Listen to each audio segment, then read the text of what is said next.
Ethereum had a false breakout, and if that sounds interesting to you to see where the next move is, continue watching this video.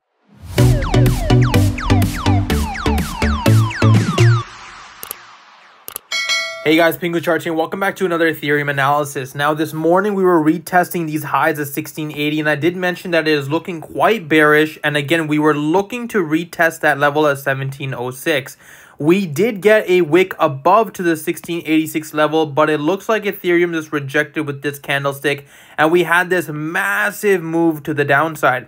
Now, again, this is something that I did point out, that you want to be careful of entering any long positions, right? And that's exactly what I mentioned, that we don't want this situation to form like we did have here. I did mention that you want to be careful of entering any sort of long position until you have confirmation, and that's exactly what happened on Ethereum, right? A lot of people were faked out on this massive move to the downside, and you want to be careful, right? You don't want to be caught into those kind of move sets. You really want to be looking for a proper confirmation. What we were looking for was a level to be retested like this, hit that resistance level, test the support, and then continue. Instead, you can see that technically speaking, we only hit that level once, right? You can see that we closed above that level once. On the second wave, we actually had a move to the downside, hit that exponential moving average, and then continued higher. Now, in these sort of situations, you really want to be careful, right? I did mention on the lower time frames, it will give you a better understanding of what could happen. And now we can kind of look at the lower time frames and kind of have a figure of what exactly happened in Ethereum, right? You see that the level was broken above resistance, tested multiple times, but there wasn't a clean break to the upside, right? We had this sort of imaginary resistance drawn at 1676. We had a high of a candle, but we wanted to see a close above the 1686 level for continuation.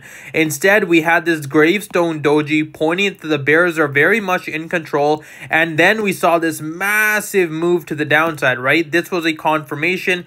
We broke past every exponential moving average, and I know it's frustrating, but pretty much it just brought us right back into this consolidation range for Ethereum. Now, Ethereum obviously, had a large move set, but one surprising move was actually Bitcoin this morning. Now, I do want to just point out Bitcoin. We obviously were looking to retest the 1886 level, and I did mention this earlier on this morning that, hey, on Bitcoin, if we break that 19.5 support, we will be retesting the 18.8, and that's exactly what happened. Now, this was just a quick little reminder, that trading these support levels, you want to be careful of entering any long positions because, again, just like on Ethereum, there's no confirmation, right? Looking at Ethereum right now, we can see that the next level of support would be at 1526. That's the level you kind of want to be paying attention to. We can see that Bitcoin broke below the support levels, so whether or not Ethereum, after the merge news then drops, that can definitely happen, right? I did mention that this morning, that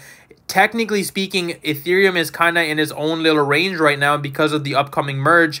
And I feel like once the merge is done, we can see a massive drop to the downside. Bitcoin already dropped and broke a major level of support and then retested the lows down here, technically speaking.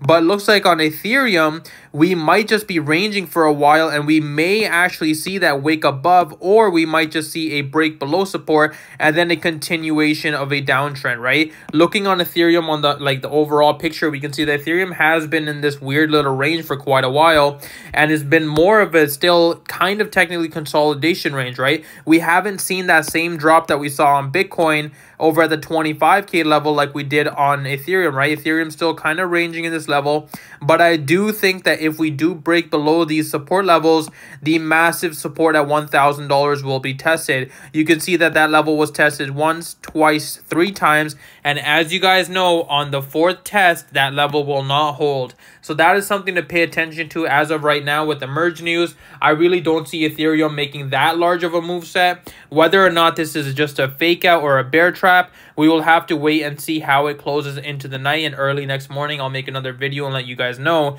But as of right now, trading below the exponential moving averages, you guys already know that that is extremely bearish, right? We want to be above the exponential moving averages in order for Ethereum to continue on the resistance side of things. But right now, trading below these lows, you want to be really careful entering any sort of position. Just a quick update for you guys though. Like I said, hit that like button and subscribe. And guys, thank you so much for the support. We are well over 600 subscribers now. And again, I am noticing a lot bigger, more viewers entering the channel. So welcome if you guys are new, and thank you for watching. I hope you guys have a wonderful day.